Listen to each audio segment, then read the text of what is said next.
I think the discussion of the morning is appropriate to this season of the year.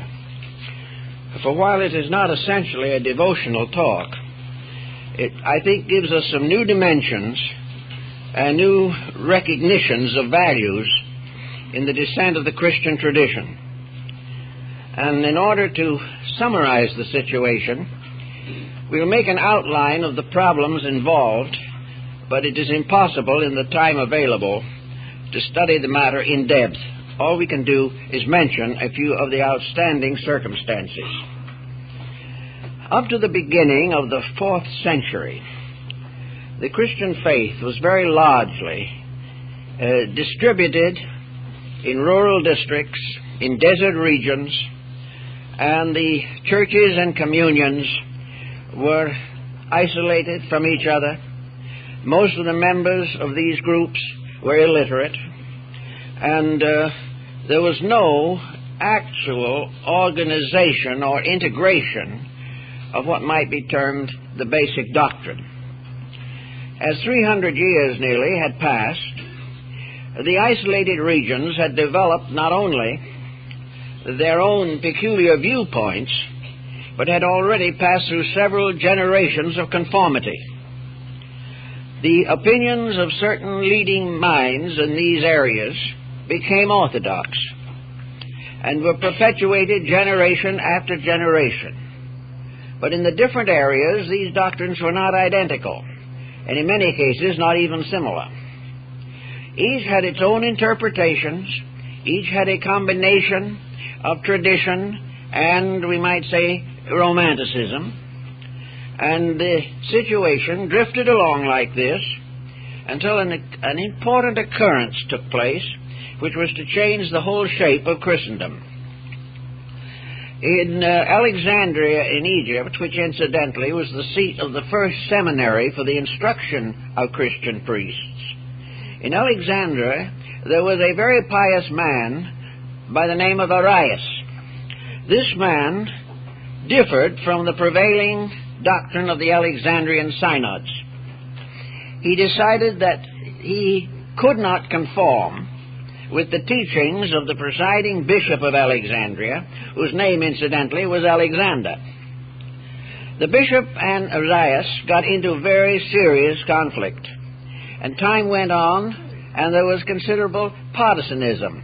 Some of the bishops agreed with Arius, and this caused further consternation and discomfort to the presiding patriarch bishop. So, finally, he called a synod in Alexandria, in which about 100 bishops and other leaders of the communities gathered and officially excommunicated Arius. The debate was largely concerning the essential nature of Christ. The problem was that Arius believed that Christ was a spirit that overshadowed and entered into the life or body of Jesus at the baptism. Alexander took an entirely different point of view and declared that in Jesus Christ, God himself as a person, personally incarnated. Well, it was an abstract problem and was one of many that have arisen in the descent of the faith. But in any event, Arius was excommunicated, anathematized, declared to be a heretic and a traitor, and an incarnation of the Antichrist. This might have been all right in a sense, as far as Alexander was concerned, but he had made one serious mistake. He had brought a very major controversy into public consideration. The story went all through the various Christian communities and seems to have inspired a series of other schismatic groups rising up with their own interpretations of these difficult subjects. Gradually, the Roman Empire became involved in a major dispute which threatened to break out into physical violence. In 313 A.D., the Roman Emperor, Constantine the Great, had issued an edict to protect the Christians. There was to be freedom of belief within his domains. This was all right until this particular problem arose, and it looked as though the Christian community was going to be involved in a civil war, persecution, and other difficulties. Constantine, therefore, sent messages to both Arius and Alexander, asking them to reconcile their differences. They refused. He tried in every way possible to use his royal authority, but this was totally rejected. So after due consideration, possibly with the assistance of his secretary, a Christian convert of Eusebius by name, he hit upon a plan. He was going to call the entire Christian world together in one great council to declare and decide upon what they all could agree upon. The result was the convening in 325 A.D. of the great Council of Nicaea. This council, which met in what is now a Turkish town, brought together about 600 bishops, presbyters, and their attendants and associates. Constantine entertained them all at his own expense, gave them living quarters and everything necessary, and appointed Eusebius as the secretary of the council. This seemingly was met with a certain amount of obedience, though not with too much enthusiasm, by most of the representatives of the various churches. Here we had these people, many of whom disagreed with each other, and before really they had settled down to consider anything, most of them had written private letters to the emperor, accusing one of the others of something. This was a little difficult, but the emperor was rather able to handle the situation with imperial dignity. He burned all the letters. Having disposed of this situation, he convened the council and addressed it in person. Now, it is probable that while most of those present had no interest in the emperor whatever, and did not care what he thought, there was one situation they couldn't entirely neglect. He had the power to be very difficult if they insisted on irritating him. So finally the council settled down. The principal recorder of the council was Eusebius, and unfortunately he had very little to say. Not very much is known as to the actual workings of this council. Many historians have been up against it, and Eusebius' principal work, the Ecclesiastical History, gives no clear indication of what was accomplished.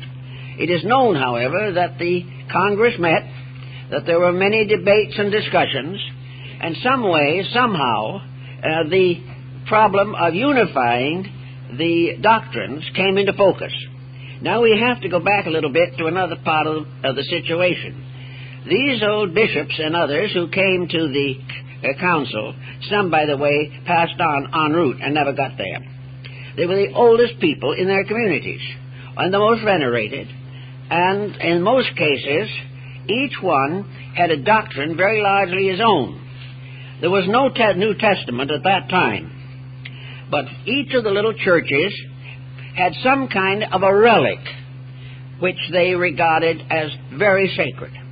In most instances, this relic was a book, or a part of one, or a few pages of one, or a few lines of one.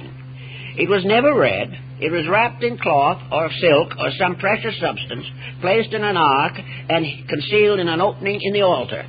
There it remained, generation after generation, worshipped but not read. Against this situation, there were a number of traveling priests and bishops who wandered up and down the countryside, visiting these small churches. These visitors brought with them the news of the great Christian community.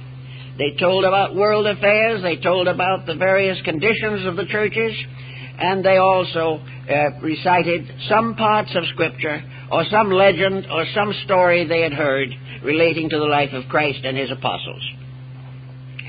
In this same book of Eusebius, by the way, there are a number of appendices by other early Christian scholars, and one of them is quite interesting.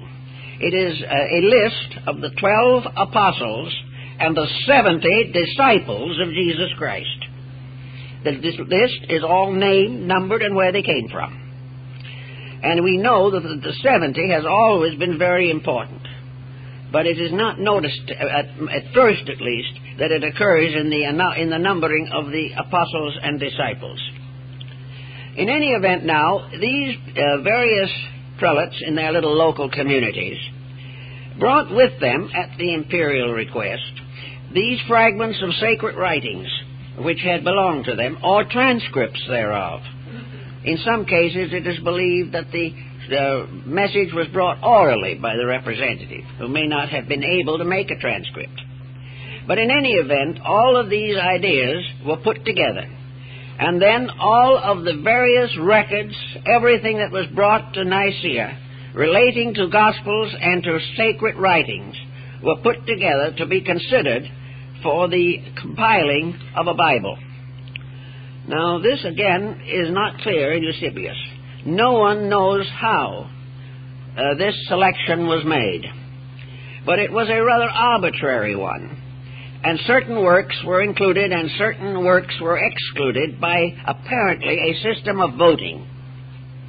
In any event, at the end of it, these sacred writings were divided into two stacks: those that were most generally accepted and voted as affirmatively divinely inspired, those of doubtful origin or rejected works, which were put to the other side. After the decisions had been made, and what we know now as the New Testament had been decided upon, the question is, what happened to the other books? This is a very moot question. Some feel that in all probability they were destroyed. Eusebius, however, does not say they were destroyed. It is quite possible that a number of the delegates went back to their own communities and continued to follow their earlier personal conclusions and convictions, and that the actual decision of the Nicene Council was not followed completely. Out of the Nicene Council, however, there came the first manuscript forms of the Bible. Probably the most famous of these is the Sinaiticus, which was found in the monastery on Mount Sinai. It was for some time the possession of the Russian government and was later purchased by the British Museum. This is not a complete version. Parts are missing because the monks had already begun to throw away the old vellum as waste paper. But most of it was saved, and it is probably one of the most valuable manuscripts in the world. In this we have the gradually integrating outline of the present form of the New Testament. It was in Greek, and the chances seem to be very good that the writing was actually done in Alexandria. Alexandria was the seat of the first, second, and third important leader of the Christian community, and also an area of scholarship where scribes and translators could be found to do the most difficult works with considerable skill. And now the question arises, what happened to the books that were not accepted? Were they rejected because truly and obviously they were not inspired? Were they rejected by uncertain votes? There is a report that some were partly accepted and partly rejected, and that in some instances those accepted only got in by one vote. But the fact remains, what happened to the ones that didn't get in at all? It has been believed that these have to be classified under two general headings. The first is the heading in which surviving works are known. About 30 of the Christian apocryphal and apocalyptical writings are extant. There are a number of fragments also that have been recently discovered. To add to these, perhaps the most important of all sources are the ones referred to by the early fathers prior to the Nicene Council, but never found. They are a number of quotations attributed to Christ and his apostles from Gospels that have never been rediscovered. It is not likely that the early church fathers fabricated these lines or these sections or these statements, But whatever happened, perhaps their sources were destroyed after the Council of Nicaea. In any event, there is probably a considerable group of sacred Christian writings that exist only as names and short quotations in the writings of other church fathers. Some were particularly well informed in this particular area and quoted many writers whom we do not know today.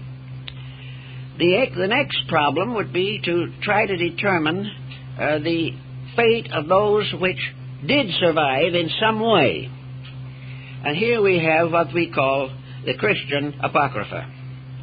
At the present time, approximately 30 books are known, in addition to the more complete scriptures, which in the early printed editions did include some of the books now regarded as dubious.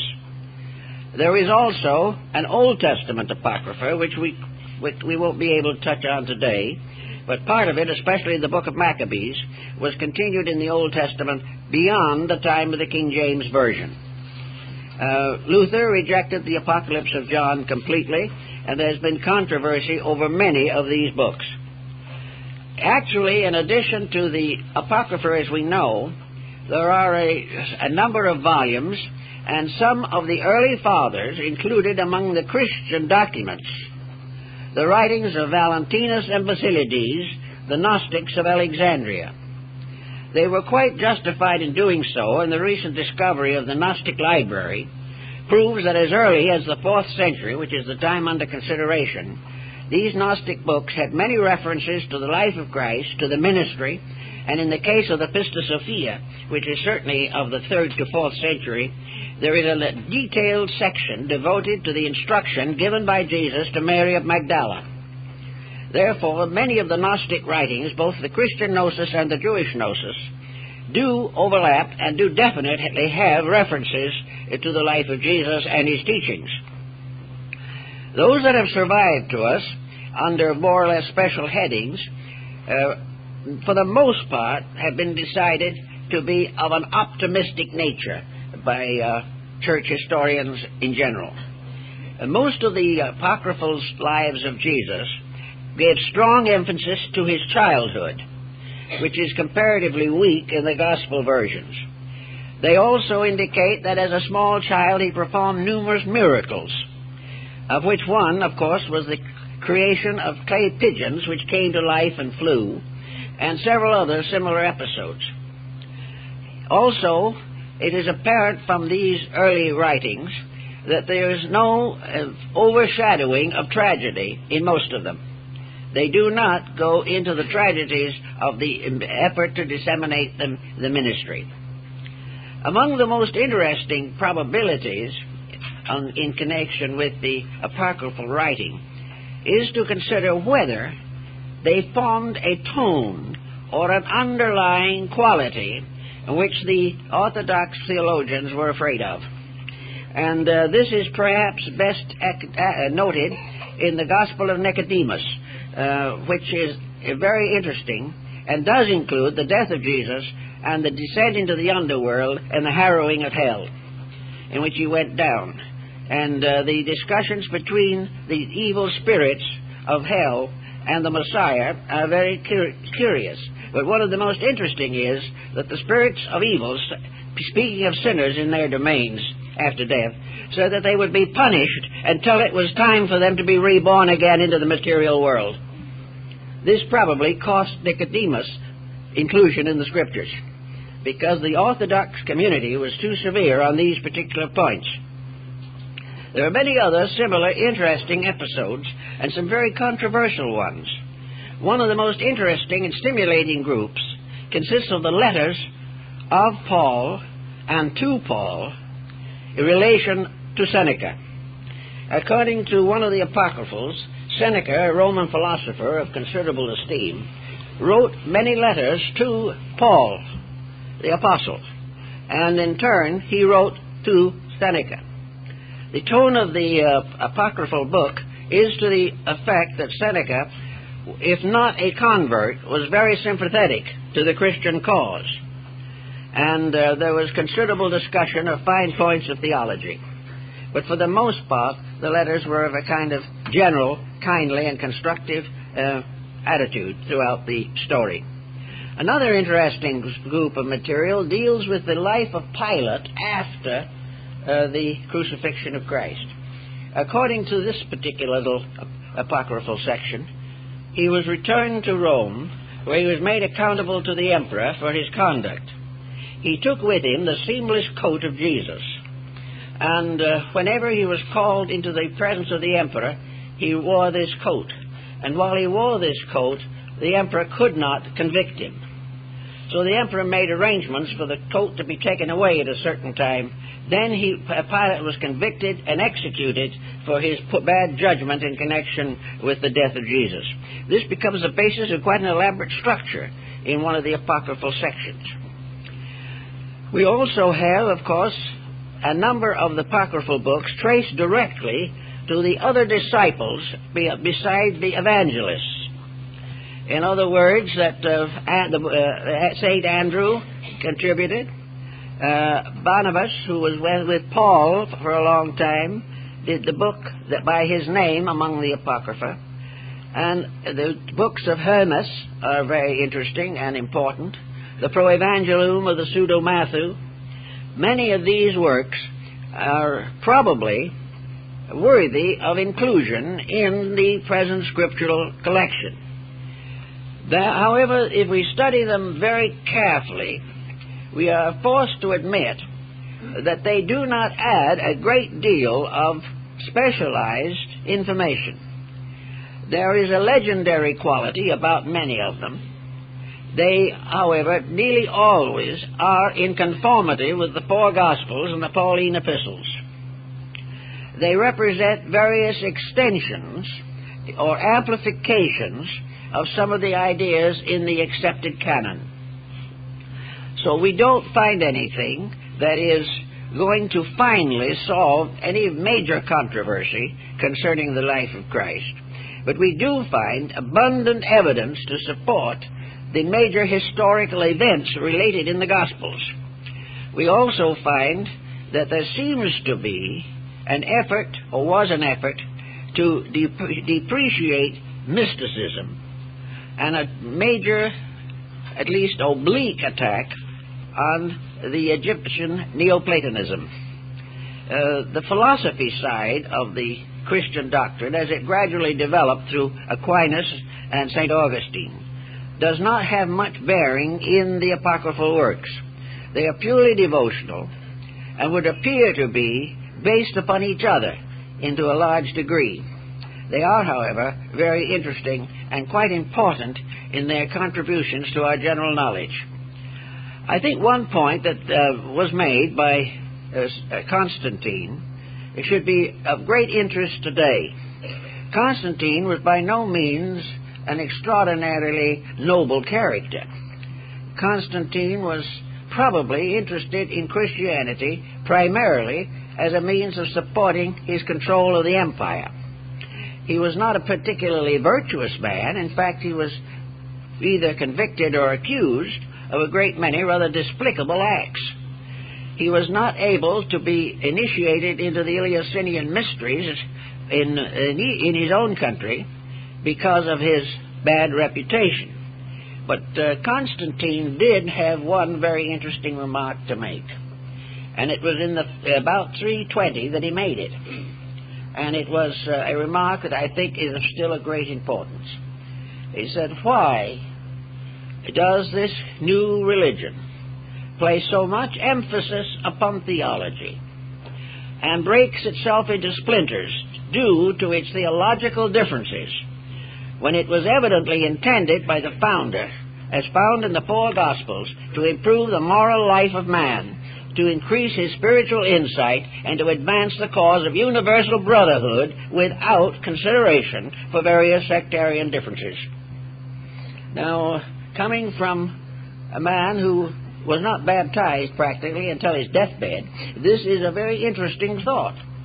And it seems as though we can take that thought and precipitate it into the history of the Western religions and find how many times antagonism, suffering have been caused by theological differences, differences which had little or nothing to do with the daily life of a good Christian. So in this time, perhaps, in these difficult days that we are in at the moment, it would be wise for us to recognize what Constantine saw, and several other things that perhaps were shown to him clearly by Eusebius, who was, of course, also responsible for the Nicene Creed, the creed of his own church, little church, which was finally imposed upon all of Christendom. According to Constantine, the unity of a religious group, the unity of religion within an empire or a country is essential. The presence of a religion in a country is absolutely necessary. Now, regardless of how we may view him, he was a practical man. He said, when religion is debased, the government of a nation becomes impossible. That as long as people are divided concerning their belief in God, they are also going to be divided in everything else. Now, these thoughts probably come essentially from Eusebius, who was the mouth for Constantine on his religious matters. But Constantine agreed with them, justified them, and promulgated them, and insisted upon them. He could look back upon the Roman period in which the Christians were thrown to the lions in the arena. He had already, long before this, declared religious tolerance throughout the empire. Now he saw that this religious tolerance was permitting individuals to variously distort religion to the advancement of their own conclusions. Constantine, not being a philosopher, not being essentially a mystic, probably had very little insight into the deeper and more subtle values of spiritual conviction. But he did see the effect of various religious mistakes upon the secular life of humanity. And those who came after him recognize his importance in the great council which he convened, but have paid very little attention to his thoughts about what religion was to be in the life of mankind. It's all summed up in his one major overthought. They needed Christianity in the Roman Empire to hold it together, and all the rest was an expansion of this concept. Now, it was also true that there had already been a considerable amount of conflict, misery, and suffering caused by religious differences within the boundaries of the empire. So what Constantine was anxious to have accomplished was that there be a uniformity of belief, that the Christians were to get together and decide what they believed for once and for all, and having decided it, lived it. This was the important consideration. So the Nicene Council had its part to play, but at the best as we know it from the records of this, which are, as I say, very meager, there is very little indication that the various delegates went back and fulfilled the expectations or hopes of Constantine. They went back to nurse their wounds and bruises, and had a position very similar to that of a politician today who finds that his constituency no longer agrees with him. They were in this kind of a situation. For 250 years, some of these little churches had followed their own beliefs. 4 or 5 generations of leaders had believed those very same things. The present incumbent believed these very things, but he was supposed to go back to his congregation and say he was wrong. Well, this is hard to do. Politically, it's almost impossible. If you have made a mistake, you defend it at all costs in order to save your own reputation. And this happened in a good many cases. But all in all, there was an improvement. There was a general recognition of the 4 Gospels, and although by the end of the 4th century A.D. there probably were not a dozen copies of them in existence, the influence and implications of them through the more advanced clergy was being felt completely throughout the empire. It was a time in which what we know as the beginnings of formal Christianity, and we then moved from the ante-Nicene period to the post-Nicene fathers, who began to expand. The ante-Nicene, those before the Council of Nicaea, were, might we say, apologists. They were trying to get along with a non-Christian environment. They were therefore, as in the case of Clement of Alexandria and Origen, forced to make certain compromises. They couldn't really come out and call everybody else wrong. So they were careful to try not to offend everybody. But after the Nicene Council, the apologists faded away, and the propagandists moved in with everything they had, and insisted upon this uniformity and conformity of belief. Now, if it is true, as which it looks as though it was, that from the very beginning there was also a stream of mysticism, which perhaps, if we can hazard the thought, was carried along largely by the so-called rejected books. With most of the books no longer in existence, we do not know the full details, but the limited quotations, the small fragments that have come down to us in the writings of the Church Fathers, who were able probably to trace the originals, would indicate that there was a definite mystical content coming into the Christian faith at a comparatively early date. The apocryphal books, particularly those dealing with the life of Christ, also indicate a greater use of miracles, many wonderful happenings that have never gotten into the Orthodox Gospels, strange circumstances, natural phenomena, and all kinds of mysterious, mystical, almost magical elements. And it is probably because of these inclusions that many of the books were rejected for nonconformity. But even though this conformity was not acceptable, there is no doubt in the world that by the 4th century, Christian mysticism was reasonably firmly established. It was based upon one essential point, namely the possibility of interpreting various statements of the Scriptures in a metaphysical manner. That while all things had their literal forms, it was quite possible that these literalisms were symbolical of something else, that everything was not to be taken literally. So most of the early fathers expected everyone to take these ideas literally. But as time went on, even before Nicaea, there is a strong evidence that in Egypt and in Athens there was a metaphysical element coming in. And this metaphysical element was probably preserved in the Gospels most completely in the letters of Paul to the Corinthians. Here we have a considerable statement of a mysticism which also occurs in other of the Pauline writings which are now regarded as apocryphal. So we have the rise of a Christian mysticism. We also find that gradually the Church accepted this. It accepted the possibility of a mystical experience in itself.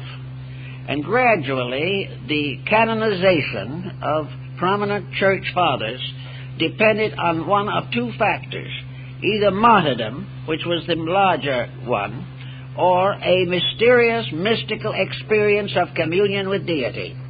These two were the basic elements which contributed to canonization. Now, Christian mysticism has come down to us today. It has come down to us within the Catholic Church and also within the Protestant churches. In both of these communions, the mysticism has been largely censored by the doctrines of the sectarian itself. But in spite of this, a constantly increasing mysticism is evident. Now, one of the reasons why mysticism comes in is because with the passing of time and the changes of history, literalism loses dignity. Today, things that were accepted without question 100, 200 years ago are simply no longer tolerated. Interpretations that are completely literal have run against scientific, philosophical, and theological objections. So we have a tendency, which began at the very early time, to interpret all of the essential principles of religion in a mystical manner. This is also justified by the actual words of Christ himself. For he tells on one occasion that if they destroy the temple, he will rebuild it in 3 days. And someone said he means the temple of his own body. And this is an example of the departure from a literalism to an idealism that was compatible with the gradual advancement and unfoldment of human understanding. We also find that throughout the apocryphal books there are to be found a number of apocalyptical experiences of beings lifted up into communion with deity. The only one of these books that survived in the Holy Scriptures, the Apocalypse attributed to John. But there was one by Peter, there was one by Paul, there were several others by other disciples, and some by early church fathers. These experiences seem to be an effort to recognize the spirituality of the universe. In the days of the Egyptians and the Greeks, the idea of a physical universe with nothing but a physical foundation was unthinkable. And even the fathers of astronomy, Ptolemy of Alexandria, for example, recognized the idea that the physical universe was the shadow of a spiritual world. It was something cast upon the face of nature, which had its origin in a divine purpose or a divine plan. So most of the apocalyptical visions found in the apostles and in the commentaries and the apocryphal works were based upon a system or concept of astronomy which had developed in Greece and Egypt and in Chaldea. We also realize that the apocalypse is very similar in its structure to the Muslim vision of the ascent of Muhammad into heaven. The idea is found also in the Kabbalah and in the early mysticism of the Jewish Kabbalists. In any event, the whole concept was, in all of these works, that the universe was a spiritual reality, that the physical forms that it existed were symbols, evidences of something greater than themselves.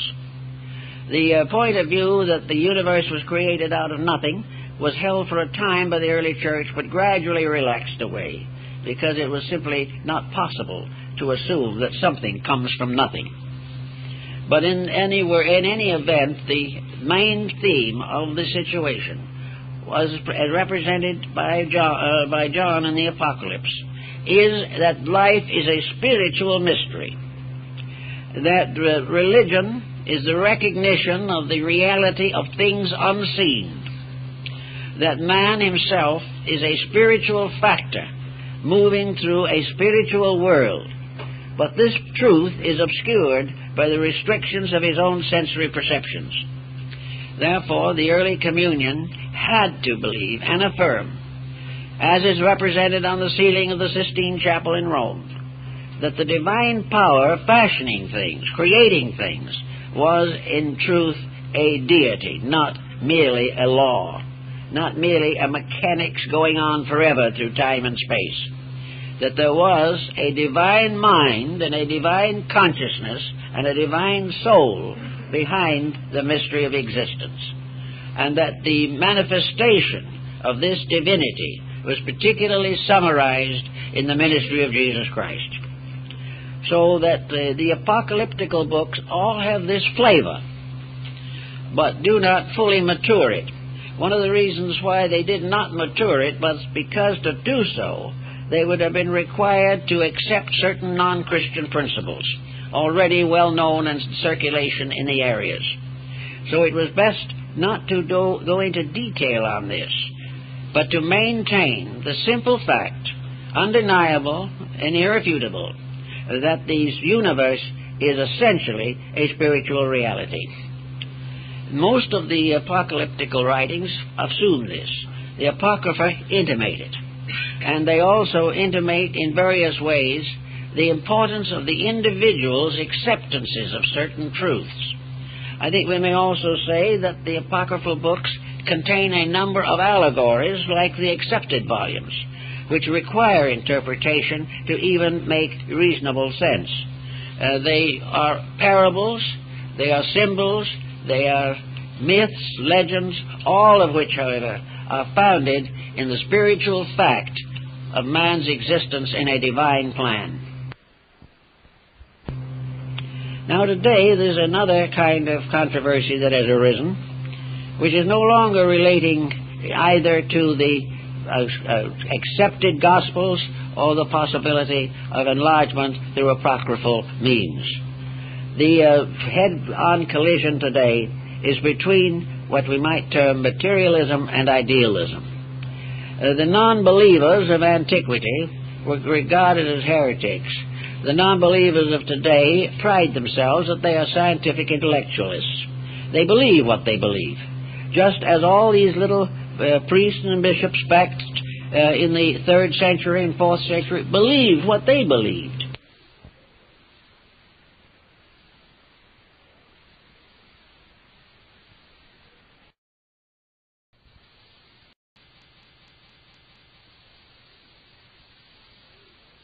Non-believers of antiquity were regarded as heretics.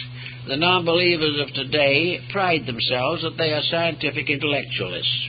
They believe what they believe, just as all these little priests and bishops back in the 3rd century and 4th century believed what they believed. It is a series of believings, and the Apocalypse of John and the apocryphal writings together both challenge these acceptances of things in common circulation, but without any foundation in essential realities.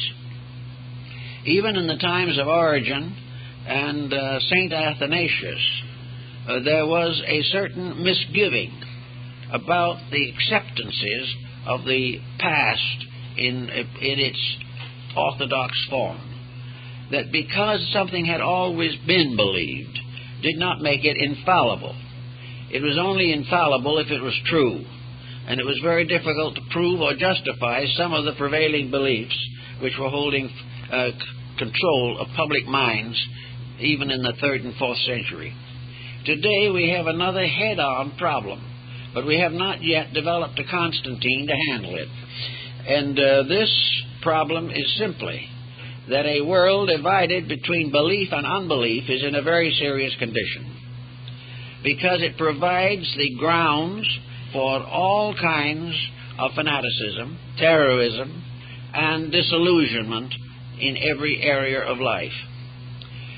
Constantine liked to believe and more or less affirmed the fact that these differences are simply relatively unimportant, that the only things that are important are the unities, the things which are generally accepted.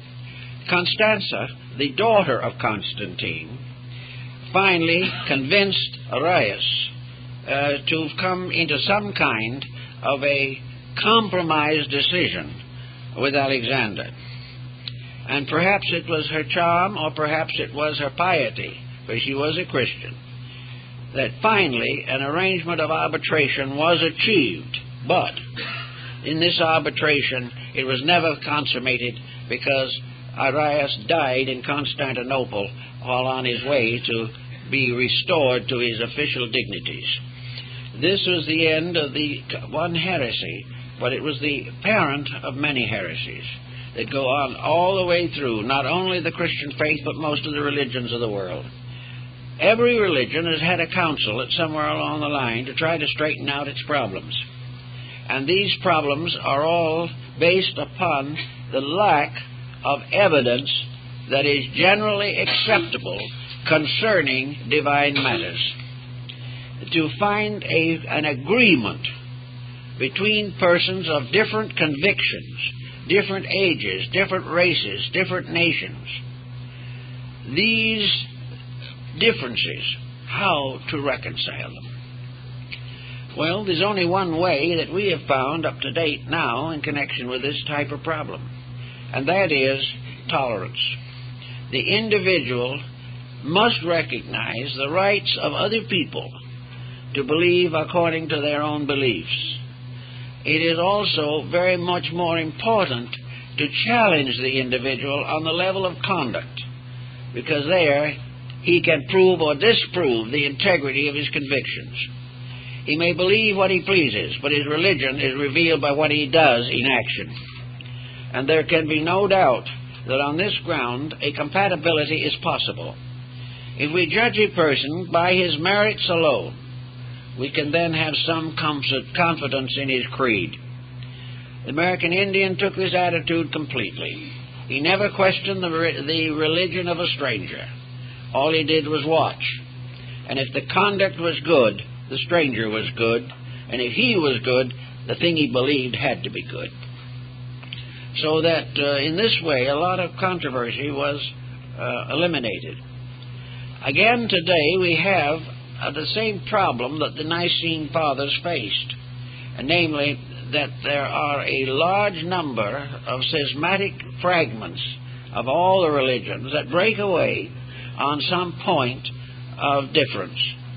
Constantine thought most of these points of difference were rather unrealistic, and that others would not be solvable by the human mind. That some things had to be accepted by faith, and by faith alone. And that if faith was strong, the individual was strengthened. If his faith was weakened, his morality collapses.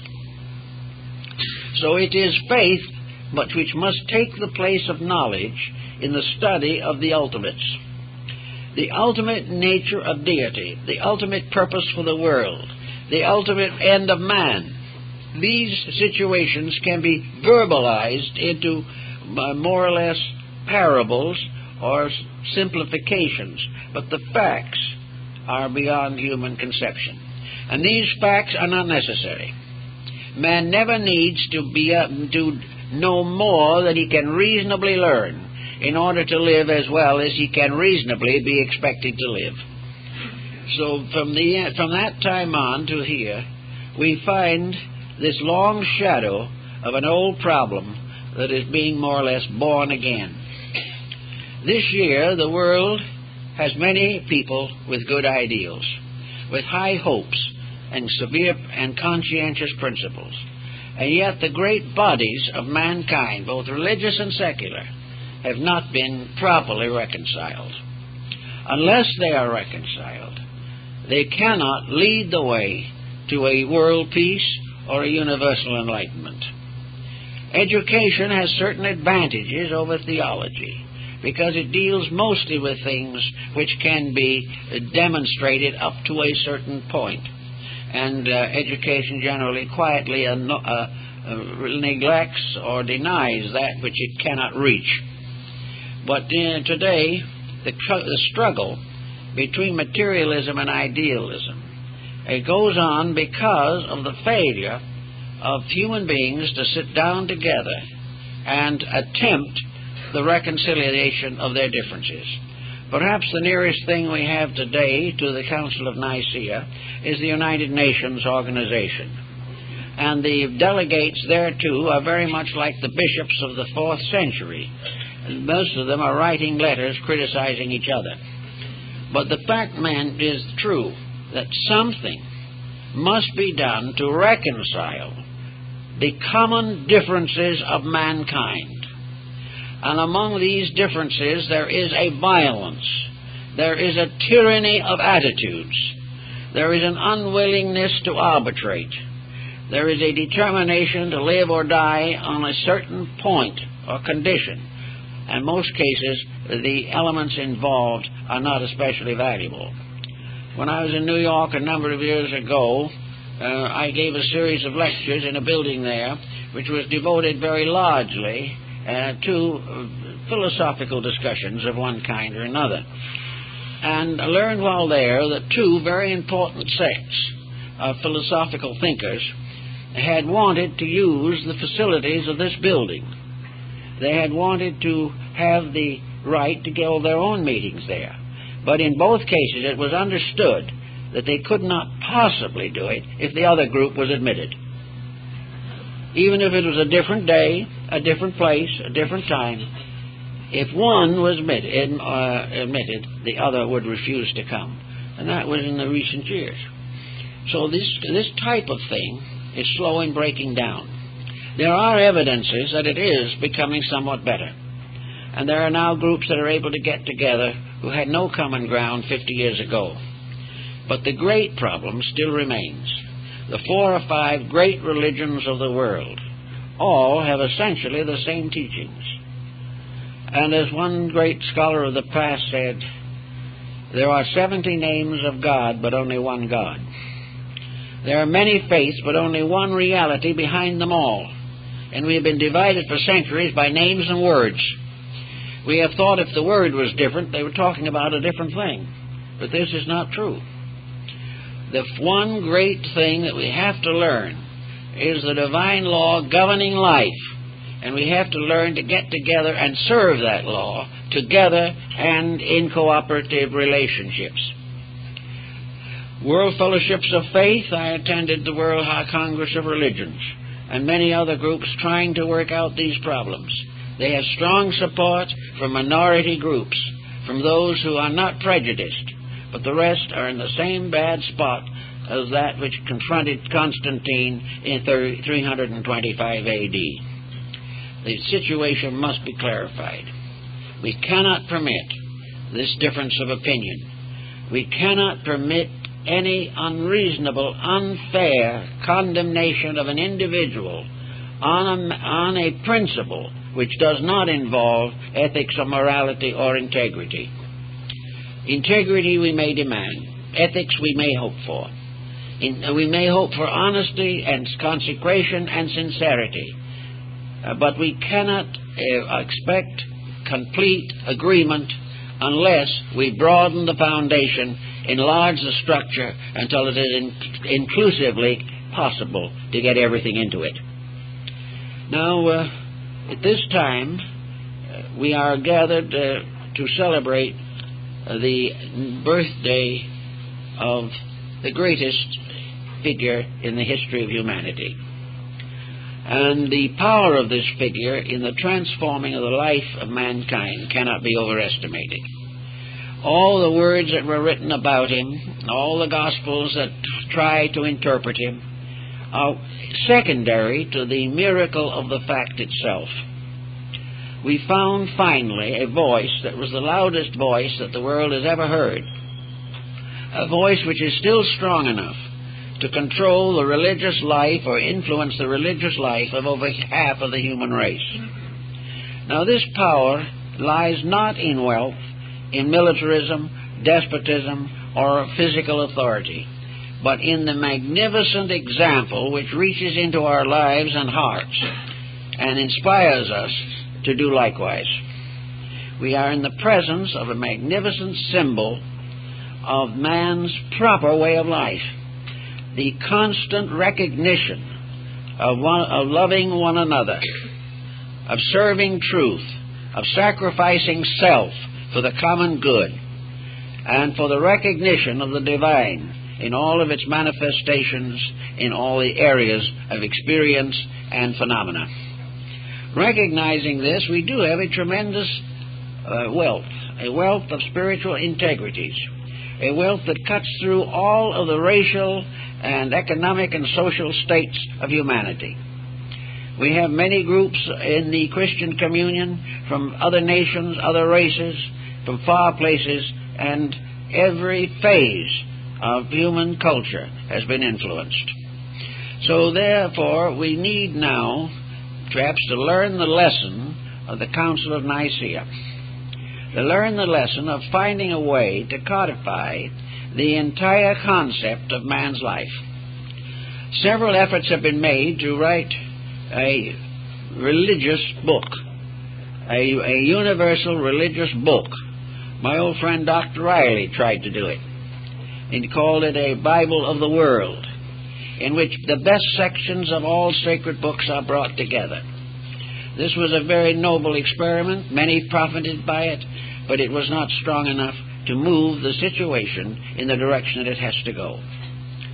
The constant effort of these different beliefs to dominate each other is not consistent with the future well-being of humanity. No one wants to take these beliefs away from them, but it is necessary that they also hold strong enough beliefs in common to make possible a close fraternization and a complete cooperation with the cause of world peace and the improvement of the social condition. This goes back again to the mystical aspects of the early church, as found perhaps best in Neoplatonism and in the doctrines of the Gnosis of Valentinus and Basilides. These recognized a great chemistry, a kind of alchemy, and the alchemist had it. That was the transformation of human nature. The old beliefs of the mystics, both Christian and non-Christian, have descended into Europe through the great teachings of men like Bamy and Paracelsus and Lully and other great leaders of mystical thought.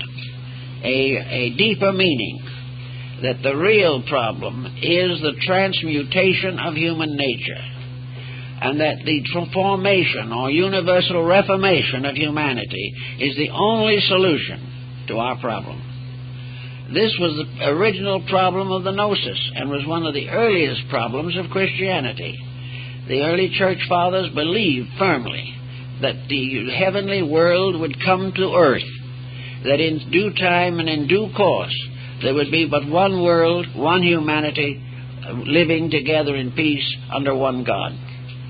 This dream still has validity. It is still something that we have to fight for or work for or struggle to attain. And unfortunately, up to the present time, it's been a very difficult path. Actually, however, there is progress. And the consideration of further details concerning early Christian history will have quite a bearing upon the future. Because as we go back to the original revelation and get away from the interpretations, we find a more solid substance upon which to build a unity. Interpretations of all kinds can grow up around an idea, but these interpretations are very conflicting and often contradictory. So if they can be eliminated and we go back to the idea in its own nature, in its own substance, in its own essence, we may find the common ground we need. We have to strip off centuries of interpretation to rescue the dream that was in the heart of the Christian religion. We are doing it in slow degrees, but it is coming. And when the time comes for it to really play its vital role in the reorganization of human society, it is only reasonable to hope that it will unite with all other faiths in the common purpose for which they all stand, and will not hesitate simply because another faith has a different name.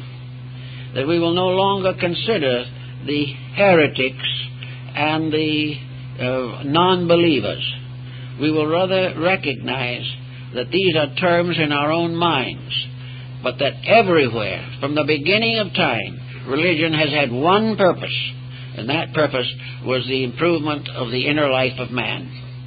This is the thing that is most important. This is the emphasis that Paul made, both in his accepted epistles and those which are in the Apocrypha, that the great problem of all time and all things is that we all come together in the realization of the brotherhood of man and the fatherhood of God. Until this experience comes, we are not religious.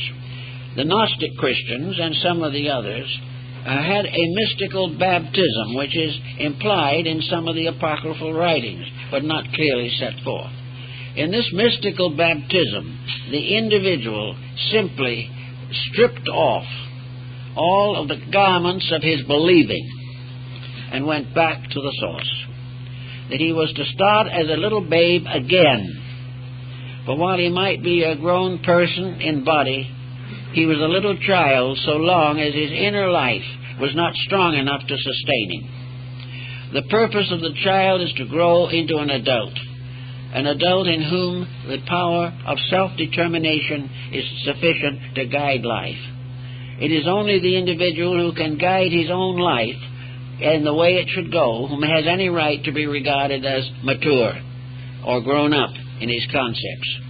So the ancient rites often reduce the person again to a kind of second child, as is the words of Jesus, that the kingdom of heaven is the kingdom of little children, and that these little children, growing up in the faith, growing up in idealism, growing up in integrities, would ultimately become mature, and in their maturity would work together with all of their kind for the preservation of humanity and the safety of those little children who had not yet grown up.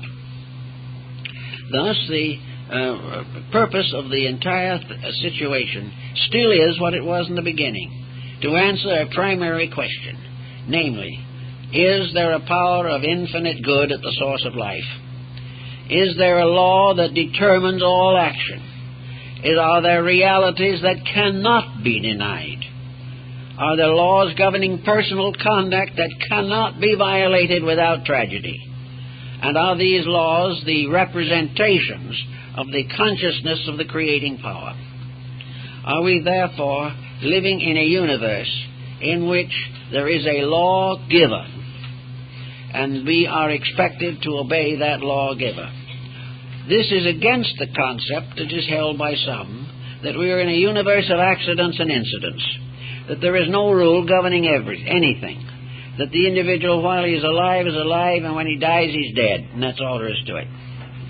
This type of belief has made possible most of the miseries of the human race, and the idea that we must cling desperately to it, regardless of anything, is very much shadowed out again in the great argument between Arius and Alexander.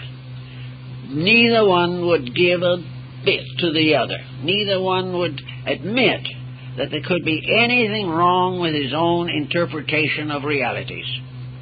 As a result of that, the world has been locked, more or less, in a religious, scientific, philosophical, industrial, economic conflict for thousands of years. The answer seems to be that everything that happens points towards what is necessary. It points to solution, and the individual very often simply glosses over it very quickly for fear he might be tempted to solve something. He wants to go on as he is. This condition goes through all departments of life, economic, social, cultural.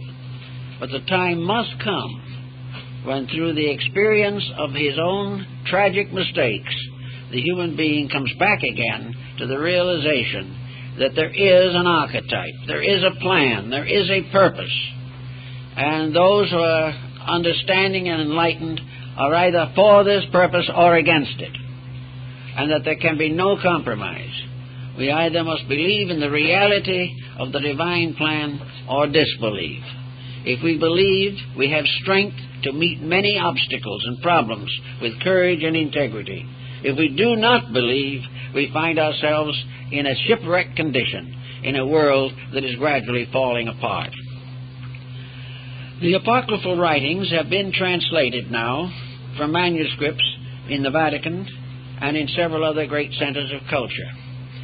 A number of them are available, one of them in the terms, the lost books of the Bible. They are suitable to be read and considered. They do not contain a vast amount of new information. For the large part, they are examples of intensification or elucidation of material already in the Gospels. But they strive to fill in breaks and points which are not clearly defined. They seek to answer certain natural questions that arise from the accepted books themselves. There is not as great a sublimity in them as there is in some of the recorded Gospels, but they do represent a striving after righteousness. They try to tell, sometimes almost like little children's fairy tales, things about Jesus and things about the lives of the apostles that make these apostles and persons more available to us in their simple friendships and in their ordinary actions and conditions. There we have, of course, a considerable discussion of the life of the Virgin. The Gospel of the life of the Virgin carries through from the Old Testament and through practically everything that we find in the New Testament regarding the genealogy of Jesus.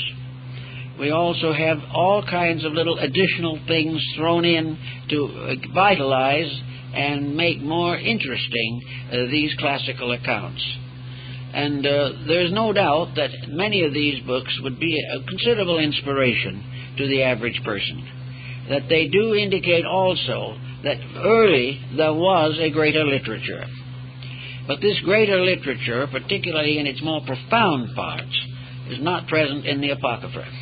The Apocrypha is a kind of commentary on the Gospels in substance, and with certain emendations, but with a slightly mystical flavor, a more miraculous approach, a reality of things that would be generally regarded today as magic or something of this nature.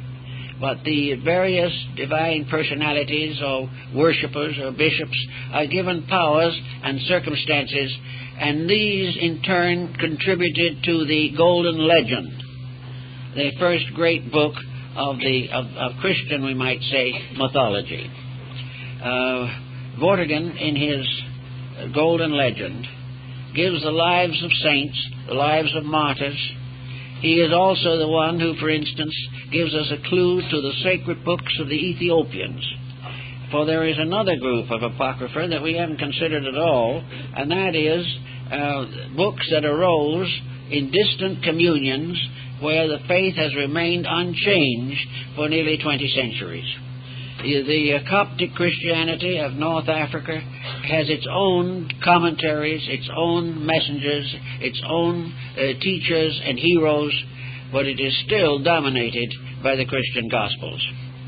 So there are all kinds of side writings, some of them quite old, others simply representing the piety and enthusiasm of leaders of the 12th to 15th centuries. But in every case, there is something that gives a little new angle to the old problem. But mostly now I think we are all concerned with what is found in the Apocrypha as well as in the revealed Gospels or the accepted Gospels, is this great crisis, not as a prophetic thing. Some have tried to make this crisis a dated prophecy, particularly in the book of Revelation. But it is not a dated prophecy, it is timeless. The conflict between the individual and the pressures of the opinions of others, this conflict has always existed. The desperate effort to maintain uniformity, even at the expense of progress, has also survived to us from the past. I think we do need, very definitely, a new concept of basic interpretation. We do not need to touch the Scriptures themselves, but we need to create a text dealing with the use of them in the immediate problems of international affairs. We need to help people in this world to recognize that they shouldn't drive a car under the influence of alcohol, that they should take care of their children properly, that they should produce entertainment that is fit to see, and that always the man is responsible to a divine law and a divine purpose. But he will not serve that purpose or that law unless he believes in it. And in lacking belief, he must live with the consequences of his disbelief, and this consequence is very serious. So as then, so now, for nearly 1,800 years, the Christian authority has been diminished by feudalism. It has been damaged by conflict within itself, conflicts that have never really been solved. Some of them partly arbitrated so that people can get along in the same community without actually warring over it. But still, in the lives of many people, their own peculiar creed is true, and all others are untrue. As long as this remains as it is, the munition makers will have a busy day. as long as we permit differences in our personal convictions to destroy friendships, break up homes, and damage characters, we cannot blame others for the difficulties that follow. We are now very much in need of what Constantine recognized so long ago. We need of getting together all of those of good spirit and letting their power be available to that more legitimate leadership, which might in turn finally solve the present problem. In other words, if the leaders believe in the people and the people believe in their leaders, things will go better. But the only way this can be accomplished is if the people and the leaders both believe in principles and believe in the integrities and values of life upon which civilization must stand. So now we have another Christmas season coming to us out of the past, an opportunity to restate in our own lives values which inwardly we know to be true, but we have never allowed them to really interfere with doing as we please. The time has come, I think, to think of Christmas more as a rededication, a recognition of an eternal value, a value which we can reject and perish or accept and live. That the teachings that are essential were not essentially given to the world by only one teacher. Honesty is a world conviction. Kindness is a world conviction. Buddhism is waiting for the Lord Maitreya, whose name means kindness. And kindness is to be the coming Savior of mankind. Whether we call it the Lord Maitreya or the Messiah, it remains the same thing. For it is the quality, the principle, and the energy which the Word symbolizes that doeth the works. It is not the Word. So everywhere we are waiting for world peace, world understanding, world cooperation. We are seeking to feed the hungry and fulfill all of those requirements which Jesus bestowed upon His apostles. And in order to do these things, we must begin to think in terms of solution and realize that while this may be a little difficult, while we may find it hard to give up some of our pet notions or to share our goods with the unfortunate, that in the long run it is the virtue of the truly religious person to work constantly against the selfishness in himself and to gradually recover from the blind spot which he has permitted to develop, in which he is able to live his daily life without consideration for the spiritual importance of the things that happen. The happenings of daily life are symbols of the quality of human attainment. And where the happening comes to sorrow, it means there's something wrong in the conduct of the person. A sorrowful, weeping world is a world that has departed from principles. It can only come back to those principles and survive. Therefore, at Christmas, we are constantly reminded of an eternal mystery, the mystery of the love of deity manifesting upon all planes of existence. And this so happens that if the love of deity is with us, our love should be with deity, with doing the works, so that in a little way at least, we are all bishops. We are all members of a kind of world clergy in which our dedication is primarily to the works of righteousness. If these thoughts can be strong in our hearts and minds at this time during the Christmas season, I think we will be more serious. We will still enjoy the good, but let us remember that when we give presents, in a sense these presents are intended to represent rewards. The little boy who is naughty is not supposed to get a Christmas present. The grown man who is naughty is not expected or not able to claim a happy life, the respect and love of his friends and family. We are rewarded by the mysterious gifts of grace that react from our own conduct.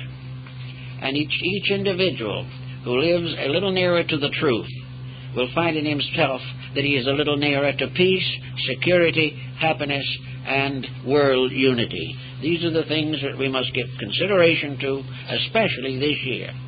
For we see now that, as never before perhaps, the dangers of selfishness and materialism. They simply will not operate. And unless we are able to do a little better with the subject, we are going to drift along to one tragedy after another. It is not the name of the power we believe that is the most important. It is that our belief leads to obedience. That what we know to be true, we do. And this is the part of life that is important to us, because most of us do know better than we do.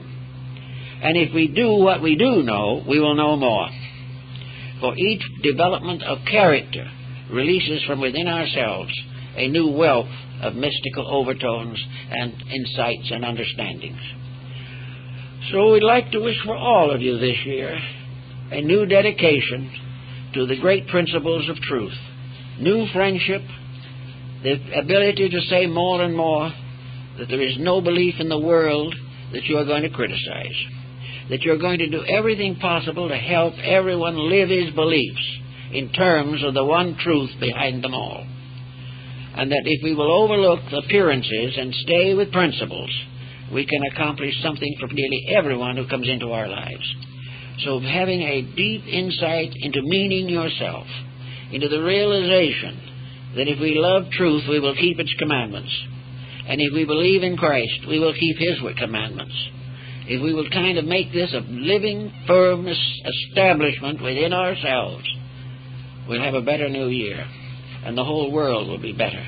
For there is not one single good deed committed by one person that does not contribute to the final perfection of the human race. So with these thoughts, our blessings are with you for this holy season.